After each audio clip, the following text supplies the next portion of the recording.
Ensemble et séparément, nous sommes Goldenberg et Schmuel.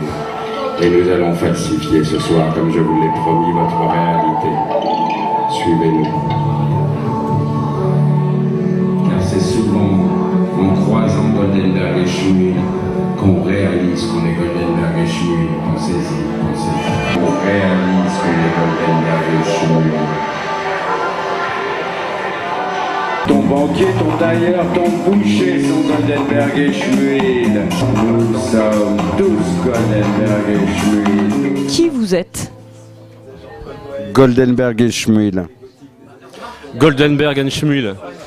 Et moi je suis aussi Goldenberg et Schmuel. Alors ce Goldenberg et Schmuel, puisqu'on l'est tous, il représente quoi en fin de compte? Juste peut-être une idée de la complexité très simple. Goldenberg et Schmuel, c'est une idée de la complexité très très simple. Et c'est un peu comme Dupont et Dupont, mais à 3 quoi.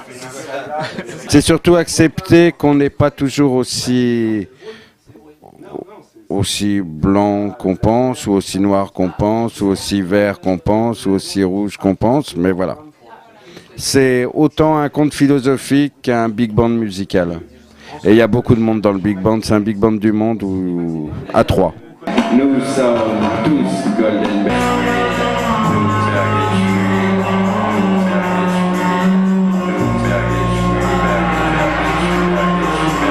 Eh ben oui, Goldenberg et Schmuel, ce nom imprononçable, c'est un peu nous tous et nous trois. Un concept, un live audio, vidéo, électro, big band du monde, documentaire, à caractère documentaire, documenteur et documenté. Donc c'est un peu ça Goldenberg et Schmuel, l'ambiguïté qui mélange l'image, le son, les musiciens et poètes du monde entier et voilà, et qui essaye de faire partager cette multiplicité de joie de vivre. Pas mal ça, non? C'est bien. Ouais, je voudrais juste ajouter qu'on est quand même aussi un bon trio de faussaires, c'est-à-dire qu'on essaye de brouiller les pistes entre le réel, le présent, le passé, le réel, l'irréel, toutes ces sortes de choses qui se mélangent bien dans notre tête, quoi. Goldenberg et Schmuel, c'est bien beau, c'est super excitant de se savoir et riche et pauvre et grand et beau. Mais parfois, il arrive que tout ça rentre en conflit parce que c'est pas si simple que ça d'être riche et pauvre à la fois. À partir du moment où on sait qu'on est Goldenberg et Schmuel, la vie est beaucoup plus simple. Il faut juste admettre ça. On est Goldenberg et Schmuel. Et ce n'est parfois qu'en rencontrant un Goldenberg et Schmuel que Goldenberg et Schmuel réalise qu'il est Goldenberg et Schmuel. C'est ça l'intérêt du truc. C'est qu'avant, tu le sais pas, et pouf, quand tu le sais, ta vie, elle est autre. C'est aussi simple que ça. Regardez-le, lui, par exemple. Lui, c'est l'exemple type. Avant de savoir qu'il était Goldenberg et Schmuel, il était juste Denis Dezen. Maintenant, il sait qu'il est aussi Goldenberg et Schmuel. Qu'est-ce que vous avez pensé de cette bébête verte qui s'anime, qui était juste devant vous quand vous avez fait votre performance? Qu'est-ce qu'on a fait? Moi, je l'ai surnommée l'ectoplasme, et c'est juste parce qu'elle pouvait évoluer, et c'est marrant, je regardais les photos des Goldenberg et Schmuel que j'ai photographiées ce soir, et à un moment, l'ectoplasme, effectivement, comme ils sont dessus, a une forme très bizarroïde, et c'est un élément vivant. Elle aussi est Goldenberg et Schmuel, la forme multi-point. C'est un peu comme une flaque dans laquelle on peut se regarder, dans laquelle on peut se plonger, etc. Moi, je trouve ça c'est vachement beau. Un ectoplasme, une flaque, je veux dire, c'est un mini lac, si vous préférez.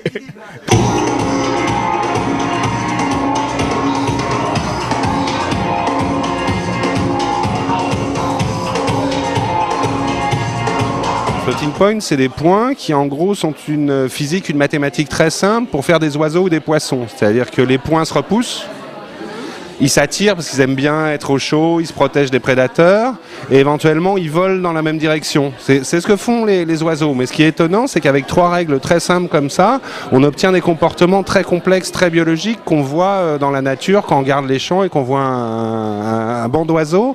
Ça peut se résumer juste à ces 3 comportements mathématiques. Floating point, c'est ces oiseaux, ces poissons, dans lesquels vous, public, il suffit de marcher dedans pour être immergé dans un banc de poissons, un banc d'oiseaux virtuel. C'est un peu comme si vous pouviez voler dans un nuage d'oiseaux. Je pense qu'il y a 2 raisons principales qui font que les gens aiment cette pièce. C'est que c'est très très réactif. Donc on peut faire un petit mouvement de doigt, ça réagit immédiatement, c'est assez fin. Et je pense, et ça je ne peux pas le prouver, mais mon idée sur la question, c'est qu'en fait l'humain reconnaît, le cerveau du chasseur-cueilleur reconnaît le processus biologique, reconnaît qu'il y a un processus biologique et est donc fasciné par ce processus qui se rapproche du vivant. Ça vous fait quelle impression de marcher sur ce truc vivant ? Ça me fait penser à quelque chose de mon enfance quand j'essayais de fuir mon ombre, ma propre ombre en fait. Je comprenais pas pourquoi elle restait attachée à chaque fois à moi. Ça m'inspire de rentrer dans l'espace et de se l'imprégner pour soi parce que ça laisse la trace comme quand on est sur la mer avec le sable. Le truc par terre, ça m'inspire le télécran. C'est un jeu des années 80 qui était absolument fascinant. Quand j'ai vu les enfants tout à l'heure jouer dedans, je me suis dit c'est la même fascination que moi il y a 35 ans avec un télécran, quoi. Moi j'aime bien faire des choses où les gens se les approprient, jouent avec. Donc dans le jargon on dit comment ça s'appelle, une installation interactive. C'est comme ça qu'ils disent aujourd'hui dans notre beau monde digital. J'aime bien les œuvres où les gens se posent pas de questions. Je pense que c'est plus important d'apprécier une œuvre, d'avoir de l'émotion que de lire des cartels pendant des heures.